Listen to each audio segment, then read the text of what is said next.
दोस्तों, आपके पास छोटा पपी हो जिससे आप काफ़ी ज़्यादा प्यार करते हो, तो अचानक से अगर सुस्त हो गया है और क्या उसने खाना खाना छोड़ दिया है और या फिर उसके आँख और नाक में से पानी आ रहा है, तो आपको यहाँ पर सावधान होने की काफ़ी ज़्यादा यहाँ पर ज़रूरत है, क्योंकि कैनन डिस्टेंबर पपीज़ में सबसे ज़्यादा जानलेवा बीमारी है और ज़्यादातर केसेस में देर हो जाने की वजह से सिर्फ ये हो जाता है। लक्षणों को समय पर अगर हम नहीं पहचान पाते हैं, तो कैनन डिस्टेंबर पपीज़ में जान ले लेता है। तो फ्रेंड, आज हम बताने वाले हैं कि पपीज़ में होने वाले कैनन डिस्टेंपर आपको इसे किस तरह से अवॉइड करना है, इसका ट्रीटमेंट किस तरह से करवाना है और इसमें सटीक तरह से उपाय करके आपके बच्चों को किस तरह से बनाएं, इसी बारे में होने वाले। मैं doctor Rahul, veterinary physician surgeon pet consult और doctor Rahul pet care series में आपका बहुत बहुत स्वागत है। चलो फ्रेंड, शुरू करते हैं।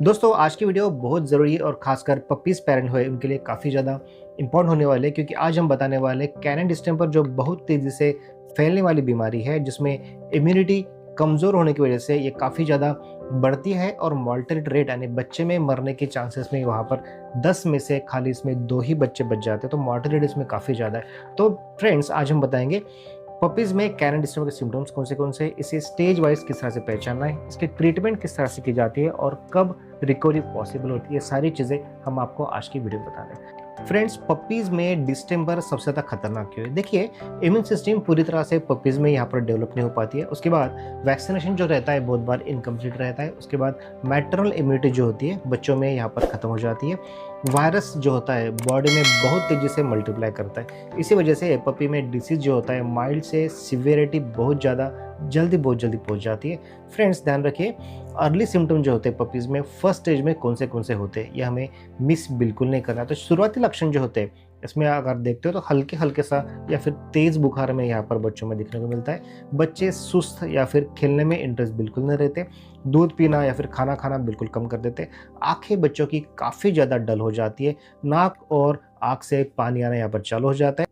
माँ से बच्चे यहाँ पर अलग होना चालू रहते हैं। बहुत से ओनर समझते हैं कि ये वेदर चेंज है या फिर नॉर्मल वीकनेस समझ को इसके हल्के में ले लेते हैं, पर यहाँ पर जो वायरस होता है ये गोल्डन चांस यहाँ पर ले लेता है। तो इसमें सबसे पहली चीज़ जो होती है, यहाँ पर सेकेंडरी स्टेज में बच्चा चले जाता है, यानी रेस्पिरेटरी सिम्टम यहाँ पर स्टार्ट हो जाते हैं। तो इसमें वायरस लंग्स और रेस्पिरेटरी ट्रैक पर यहाँ पर अटैक करना यहाँ पर स्टार्ट कर लेता है। तो इसमें लक्षण जो होते हैं, नाक से गाढ़ा डिस्चार्ज आना, आंखों से पस आना, उसके बाद बार बार छींके आना, खांसी लग जाना। उसके बाद जो बच्चे होते हैं उनको सांस लेने में काफ़ी ज़्यादा तकलीफ होती है। मुंह खोलकर यहाँ पर सांस लेना बंद करना चालू कर देते हैं और पपीज़ में बहुत बार निमोनिया और सेकेंडरी कॉम्प्लिकेशन यहाँ पर डेवलप हो जाती है। उसके बाद ये स्टेज के बाद जो पपीज जो है ये थर्ड स्टेज में पहुँच जाता है, जिसे डाइजेस्टिव सिस्टम कहते हैं। अब वायरस यहाँ पर पेट में यहाँ पर चले जाता है और वहाँ पर छोटे बच्चों को यहाँ पर नुकसान पहुँचाना चालू करता है। तो उसकी वजह से लक्षण जो होते हैं, जैसे आपको डॉग को उल्टी आना, उसके बाद वाटरी डिस्चार्ज या फिर ग्रीन दस्त यहाँ पर आती है। कभी कभी दस्त जो है खून की भी दस्त आना चालू हो जाती है और बच्चों को बहुत ही तेज तरीके से डिहाइड्रेशन हो जाता है। बॉडी का वेट जो है धीरे धीरे यहाँ पर कम हो जाता है। तो पपीज़ में डिहाइड्रेशन से सबसे ज़्यादा यहाँ पर जो भी पपीज़ यहाँ पर कोलैप्स होते हैं और उसके बाद जो बच्चे हैं यहाँ पर लास्ट स्टेज यानी न्यूरोलॉजिकल स्टेज में यहाँ पर पहुँच जाते हैं। तो देखिए, न्यूरोलॉजिकल स्टेज जब भी बच्चे चले जाते हैं तो ये काफ़ी लाइफ थ्रेटनिंग होती है और यहाँ पहुँचने के बाद आपको 80% बच्चों की यहाँ पर जान चली जाती है। तो इसमें क्या है, लक्षण आपको जो दिखते हैं जैसे सीजर आना, झटके आना, दांत में कटकटा यानी चिंगम फिट जो आते हैं, पैरों के घसीट कर चलना या फिर धीरे धीरे झटके लगना, खड़ा ना हो पाना, कंटिन्यू बच्चों का सिर हिलना, अचानक जो ब्लाइंडनेस हो जाता है, इस तरह से ब्लाइंड होना, बच्चे चिल्लाना चालू करते हैं। उसके बाद उसको एब्डोमेन में काफ़ी ज़्यादा पेन बच्चों को यहाँ पर चालू हो जाता है। इस तरह से स्टेज जो होती है यहाँ से बच्चों को बचाना काफ़ी ज़्यादा मुश्किल हो जाता है। और बहुत बार कभी कभी कुछ साइंस होते हैं जैसे हार्ड पैड डिसीज़ कहते हैं, यानी बच्चे के जो पैर जो होते हैं वहाँ पर इसके जो काफ़ी हार्ड आ जाते हैं, पंजे काफ़ी हार्ड आ जाते हैं और बच्चों को चलने में तकलीफ होती है और नोज़ का भी जो पार्ट होता है काफ़ी हार्ड हो जाता है। इस टाइम पे वहाँ पर वैसलीन लगाना काफ़ी ज़्यादा हमें ज़रूरी होता है। तो ये लास्ट स्टेज होती है। तो पपीज़ में डिस्टेंपर का ट्रीटमेंट जो होती है हम यहाँ पर कर सकते हैं, लेकिन सबसे पहले सच्चाई समझिए, डिस्टेंपर का यहाँ पर डायरेक्टली कोई भी इलाज नहीं होता। ये वायरस जो मेडिसिन होती है ये डायरेक्टली वायरस को किल नहीं करती है, ठीक है।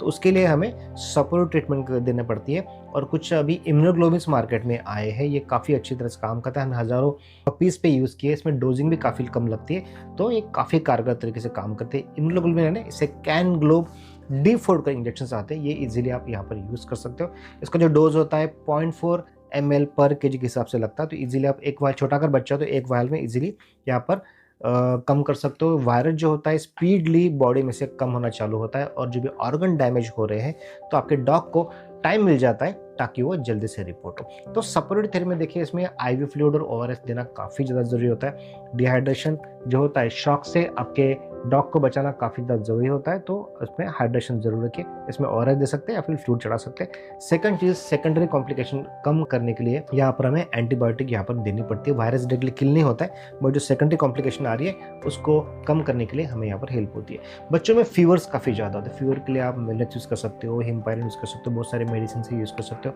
वोमिटिंग के लिए आप यहाँ पर ओंडेम यूज़ कर सकते हो अगर वोमिटिंग हो रही है। उसके बाद यहाँ पर बच्चों में मल्टीविटामिन सपोर्ट देना काफ़ी ज़्यादा ज़रूरी होता है, स्पेशली विटामिन सी, और इम्यूनिटी के लिए यहाँ पर इम्यूनॉल यूज़ कर सकते हो यहाँ पर। उसके बाद यहाँ पर विजिट करके मेडिसिन आती है, आप ये यूज़ कर सकते हो। बी कॉम्प्लेक्स यहाँ पर काफ़ी ज़्यादा रोल करता है, ठीक है, तो आपको बी कॉम्प्लेक्स देना है, विटामिन सी देना है, और रिकवरी के लिए बहुत ही सपोर्टिव मेडिसिन होते हैं वो देनी है। उसके बाद सीजर भी बहुत बार आता है इसमें, तो सीजर के लिए एंटी सीजर फिनोबार्बिटोल दे सकते हो, लीवर ट्राइसिटन्स करके टैबलेट्स आती है, लिक्विड्स आते हैं, ये दे सकते हो। न्यूरोलॉजिकल फॉर्म सिम्टम अगर आपको देख रहे हैं, न्यूरोकाइंड गोल्ड करके टैबलेट्स आती है, या फिर न्यूरोक्विक करके यहाँ पर सिरप्स आते हैं, आप ये दे सकते हो। पप्पी को ध्यान रखिए, वार्म रखना काफ़ी ज़्यादा ज़रूरी है घर पर, ठीक है। सॉफ्ट बीडिंग प्रोवाइड करना ये बहुत ज़्यादा ज़रूरी है, और उसको शांत एनवायरनमेंट में रखना काफ़ी ज़्यादा ज़रूरी होते हैं, ठीक है। अर्ली स्टेज में अगर ट्रीटमेंट करवाते हो बच्चों का, तो 40 to 60% चांसेस यहाँ पर सर्वाइवल रेट यहाँ पर बच्चों के यहाँ पर बढ़ जाते हैं, ठीक है। तो होम केयर में हमें यहाँ पर क्या करना है इसके बारे में बताएं। पपी को आइसोलेट रखें, साफ सफाई बहुत अच्छी तरह से रखें, सीरिन से यहाँ पर फीडिंग करना है, तेज आवाज़ों से बचाना है, स्ट्रेस बिल्कुल नहीं रहना चाहिए, और रेगुलर वेट की विजिट यहाँ पर बिल्कुल करें।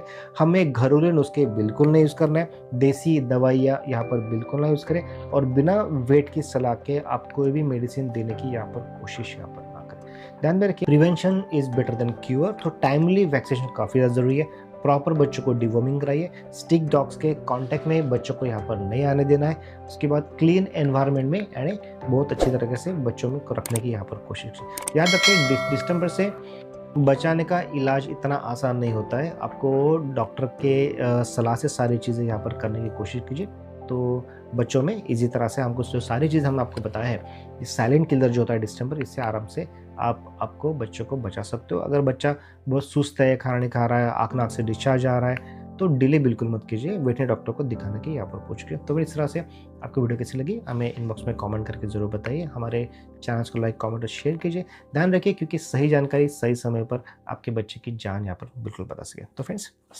Stay connected, thanks for watching. So friends, ये वीडियो आपको कैसे लगी हमें इनबॉक्स में कमेंट करके जरूर बताइए। आपके पेट की छोटी मोटी कुछ प्रॉब्लम है तो इनबॉक्स में कमेंट कीजिए, हम उसको आपको सोल्यूशन देने की पूरी कोशिश करेंगे। फ्रेंड्स, हम यहाँ पर ऑनलाइन कंसल्टिंग प्रोवाइड करते हैं। अगर आपके पेट कुछ प्रॉब्लम है जो काफी दिन से सॉल्व नहीं हो पा रही है, या फिर आप किसी सेकेंडरी ओपनिंग को देख रहे हो, तो नीचे दिए नंबर पे आप हमें यहाँ पर कॉन्टैक्ट कर सकते हैं। तो यहाँ पर आपको टेक्स्ट मैसेज कीजिए, यहाँ पर हमें वीडियो भेजिए, फोटो शेयर कीजिए, तो इसके बाद इस तरह से हम यहाँ QR कोड भेजेंगे, वो स्कैन करके आपको वहाँ पर हमारी छोटी सी कंसल्टेशन फीस पेड करनी है। उसके बाद यहाँ से वीडियो कॉल करके हम देखेंगे आपके पेट की क्या इशू है, क्या प्रॉब्लम है, हमारे से फेस टू फेस इंटरेक्शन भी हो जाएगी, और आपके पेट की जो भी प्रॉब्लम है हम घर बैठे यहाँ से सॉल्व कर देंगे। उसके बाद हम इस तरह से आपको डिजिटल प्रिस्क्रिप्शन भेजेंगे, जो यूज करने के बाद आपके पेट की रिकवरी बहुत फास्ट होगी। So friends, thank you for watching, stay connected.